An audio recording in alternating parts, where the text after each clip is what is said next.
ఆధ్యాత్మికత అపోహలు. ఈ రోజుల్లో పూజలు అన్నా, ధ్యానం అన్నా చాలా అపోహలు ఉన్నాయి.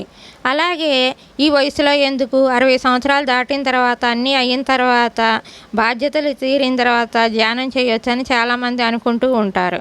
కానీ అప్పుడు శరీరం సహకరించదు. మనసులో అనేక రకాల ఆలోచనలు వస్తూ ఉంటాయి. అలాగే ధ్యానం చేస్తే వైరాగ్యం వస్తుందేమో, వచ్చి మనకున్నవన్నీ వదిలేసి ఏ సన్యాసుల్లోనైనా కలిసిపోతామేమోనని కొంతమంది అనుకుంటూ ఉంటారు. కానీ ఇవన్నీ అపోహలు మాత్రమే. ఆధ్యాత్మికత, ధ్యానం అన్నా ఎలాంటి అపోహలకి తావు లేదు. ఏ సన్యాసుల్లో కలవటమో, అడవులకు వెళ్ళటమో, ఆశ్రమాలకు వెళ్ళవలసిన అవసరమూ లేదు. ఎటువంటి మూఢనమ్మకాలకు తావు లేదు.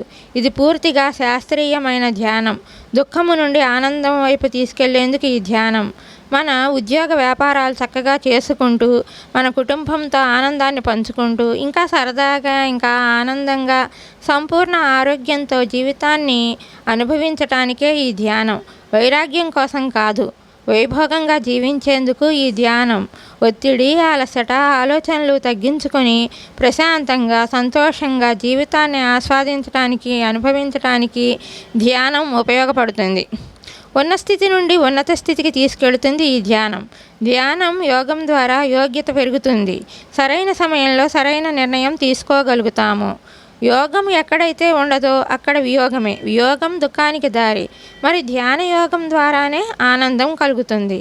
మరి ఒక వస్తువుని అనగా ఉదాహరణకి మిక్సీ, ఫ్రిడ్జ్, గ్రైండరు కొంటే మాన్యువల్ ఇస్తారు. ఇది చదివి చూసి జాగ్రత్తగా వాడితే జీవితకాలం పనిచేస్తుంది. అలా మాన్యువల్ చదవకుండా ఎలా పడితే అలా ఇష్టం వచ్చినట్టు వాడితే తొందరగా పాడైపోతుంది. మరి వస్తువుకే మాన్యువల్ ఉంటే ఎంతో విలువైన మనకి అంటే మనిషికి సంబంధించి మాన్యువల్ ఉండదంటారా?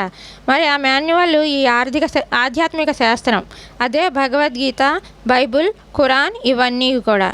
ఇవి మనం ఎలా ఆలోచించాలి, ఎలా ఆలోచించకూడదు, ఎలా కర్మలు చేయాలి, ఎలాంటి కర్మలు చేయకూడదు, ఎలా ఉండాలి, ఎలా ఉండకూడదు, అలాగే ఆత్మ గురించి, ఇచ్ఛాశక్తి గురించి, మనోబలం గురించి, మూల ప్రకృతి గురించిన యథార్థ జ్ఞానాన్ని తెలియచేసేదే ఈ ధ్యాన విద్య.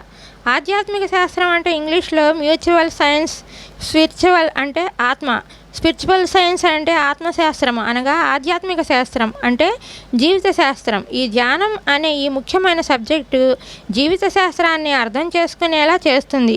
అందుకే ప్రతి ఒక్కరూ ధ్యానం తప్పనిసరిగా చేయాలి.